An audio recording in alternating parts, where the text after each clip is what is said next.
A ansiedade é um sentimento normal em todo ser humano, todo animal. É um sentimento que pode até ser muito útil, protege a gente de perigos, de ameaças. Mas como saber se a ansiedade está no nível normal, que pode nos ajudar no dia a dia, ou se nós temos uma ansiedade patológica, uma ansiedade tóxica que está nos prejudicando? É isso que eu vou responder nesse vídeo com exemplos do seu dia a dia, de uma forma muito clara, prática e objetiva.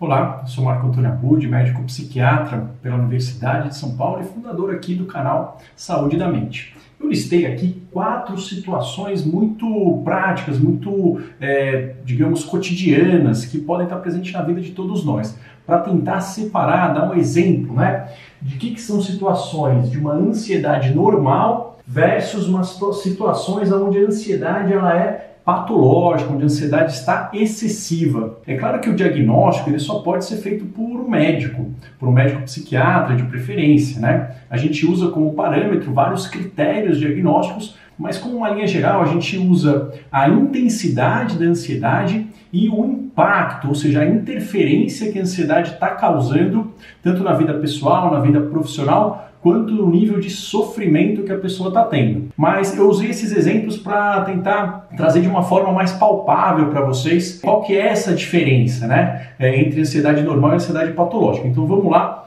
cada uma das situações. Então a primeira aqui, eu coloquei preocupações, né? É normal nós termos preocupações com problemas do dia a dia. Isso, na verdade, isso não tem problema nenhum, né? Isso é normal e ajuda a gente a resolver.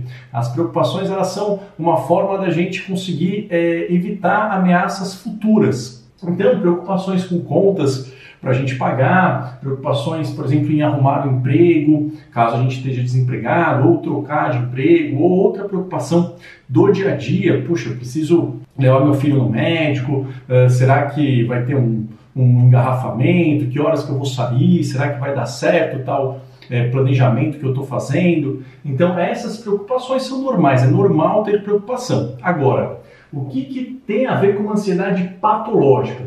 São preocupações muito frequentes, preocupações persistentes, né? Então são preocupações persistentes. Quer dizer o que o persistentes? Que a gente não consegue desligar as preocupações, né? A gente não consegue soltar. E elas são persistentes, podem ser com esses mesmos assuntos, contas, emprego, elas são persistentes e começam a atrapalhar a nossa concentração. A nossa concentração fica prejudicada, a nossa cabeça fica quase que o tempo todo fugindo para problemas para serem resolvidos, mesmo quando a gente tem que fazer uma tarefa que exige foco, uma reunião ou uma leitura de texto, a nossa mente voa e atrapalham, né, a nossa concentração e interferem nas atividades do nosso dia a dia. A gente começa a não conseguir desempenhar bem as atividades porque a gente está o tempo todo preocupado, ou a gente não consegue aproveitar uma conversa, uma relação, porque a nossa mente está o tempo todo nesses problemas e a gente não consegue desligar até que a gente vá lá e encare isso. Então, se as preocupações são persistentes, atrapalhando a concentração e as atividades do dia a dia, provavelmente isso é um sinal de alerta para uma ansiedade patológica. Segunda situação, um nervosismo, né? Nervosismo é um termo popular, mas assim, uma ansiedade, né?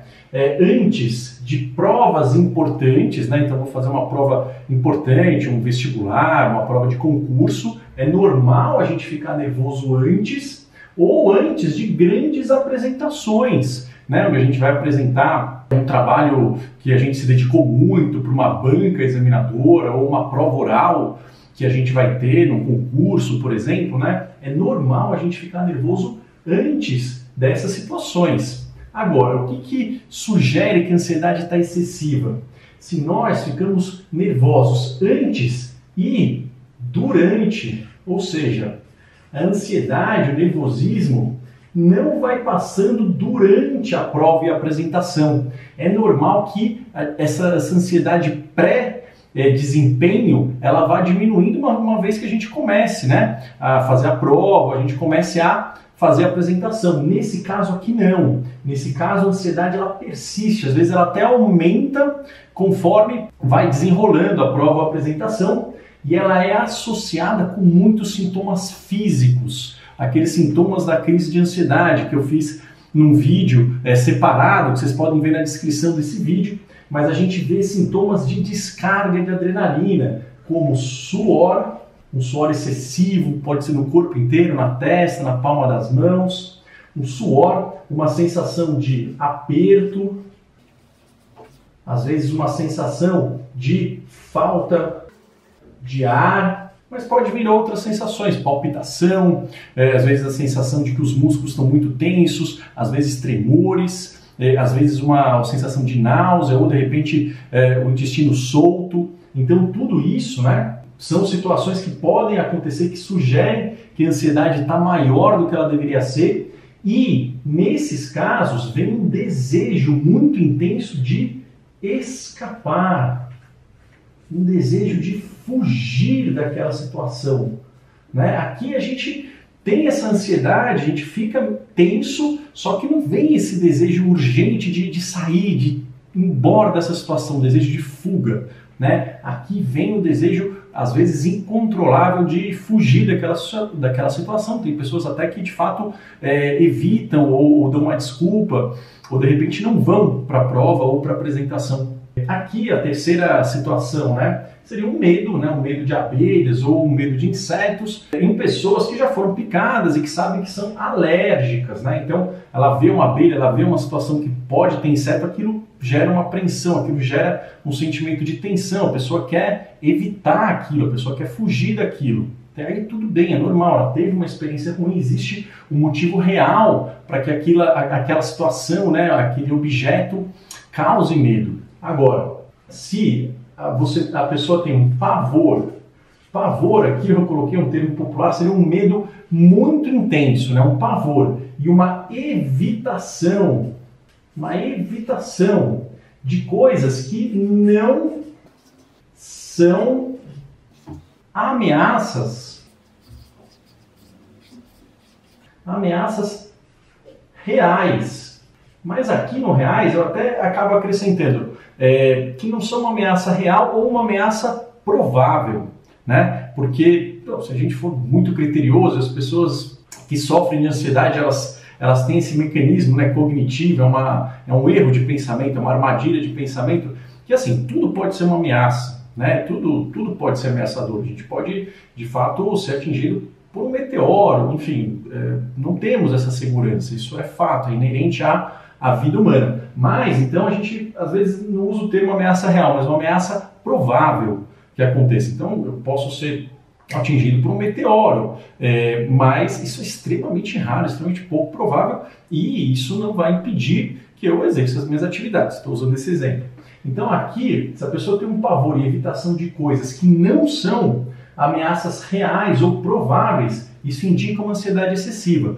Por exemplo, um medo intenso, né, que é muito comum, né, de locais fechados, ou pessoas que têm muito medo de buraco, né, que não é uma coisa rara, tem pessoas que têm esse pavor, que não é uma ameaça real. Tem outras coisas, às vezes de altura. A altura é um medo biológico, mas quando nós estamos num lugar seguro, num lugar amparado, e mesmo assim a pessoa continua sentindo isso e evita ir para esses lugares, isso é um sinal de ansiedade excessiva.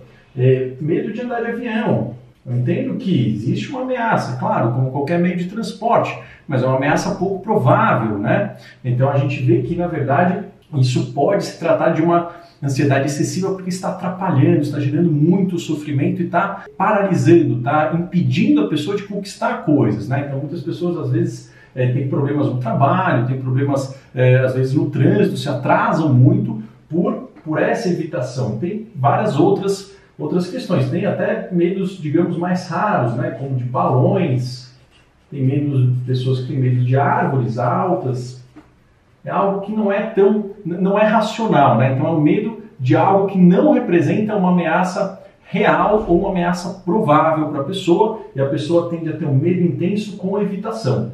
O último, eu coloquei aqui, sentir-se envergonhado ou deslocado, deslocada em festas ou eventos com pessoas desconhecidas. Isso é normal, até mesmo com pessoas que, enfim, nem estão julgando tanto a gente, não é nem uma questão de trabalho, mas uma questão meramente social. É normal a gente sentir um pouco de vergonha, um certo receio, né, de se expor totalmente. A gente vai com passo a passo, né, para a gente conquistar isso. Então, se nessas situações nós tivermos uma evitação frequente, né, por medo de fazer papel de bobo, né, ou de boba, né, o medo de passar vergonha, o medo de ser ridicularizado, né, ou o medo de julgamento pelas outras pessoas, isso é um sinal de ansiedade excessiva. Nesse caso, seria um sinal de ansiedade social, né? Mas, independentemente do diagnóstico, aqui eu não estou trabalhando com o diagnóstico, estou trabalhando só com o sintoma de ansiedade, se é uma ansiedade que está sendo normal e produtiva, né? Porque nessas situações a ansiedade é algo produtivo que protege a gente, né? Até certo ponto, que aumenta o nosso estado de alerta, né? Ou se está sendo uma ansiedade que está paralisando, que está roubando a nossa energia e está impedindo que nós possamos conquistar coisas importantes, coisas que nós de fato queremos, valores, ideais que nós buscamos, ok? Bom, eu espero que vocês tenham gostado do vídeo. Eu quis deixar de uma forma muito prática, usando exemplos do dia a dia, para a gente conseguir fazer essa diferenciação.